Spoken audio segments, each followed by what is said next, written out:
પોરબંદર સહિત રાજ્યભરમાંથી ચોમાસાએ વિધિવત વિદાય લીધી છે. હાલ શિયાળાનો પ્રારંભ થઈ જવો જોઈએ તેમને બદલે બપોરના સમયે આકરો તાપ પડી રહ્યો છે. સવાર સાંજ ઠંડીનો ચમકારો તો બપોરના આકરો તાપ પડી રહ્યો છે.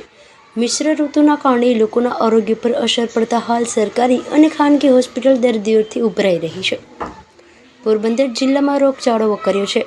વાયરલ તાવની સાથે મચ્છરજન્ય રોગચાળો વકર્યો છે, જેના કારણે સરકારી હોસ્પિટલમાં સવારથી દર્દીઓની લાંબી લાઈનો જોવા મળે છે. પોરબંદરની સરકારી ભાવસીજી હોસ્પિટલ દર્દીઓને ઉભરાઈ રહી છે. ઋતુચક્રના બદલાવાના કારણે વાયરલ શરદી, તાવ સહિતના કેસોમાં વધારો જોવા મળે છે.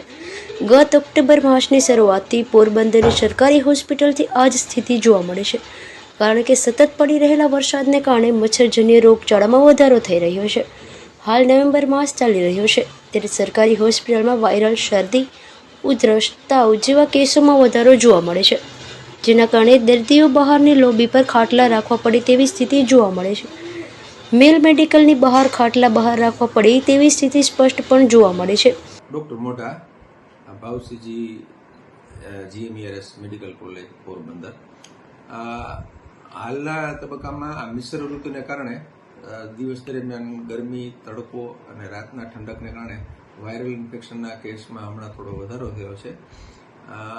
દર્દીઓને અને પોરબંદરની પબ્લિકને જણાવવાનું કે બહારનું કંઈ ખાવા પીવાનું, બહાર જાવ રાતના તો કંઈ પહેરવાડવાનું લઈને જવું, જેથી વાયરલ ઇન્ફેક્શનથી આપણે બચી શકીએ. બહારના પાણી, ઠંડા પીણા, ખોરાક બને ત્યાં સુધી ઓછો લેવો.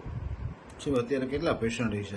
અત્યારે હાલ હમણાં થોડા સમયથી આશરે દરરોજની ઓપીડી લેડી હોસ્પિટલ અને અહીંની થઈને રાઉન્ડ અબાઉટ લગભગ 900 થી 1000ની થઈ જાય છે.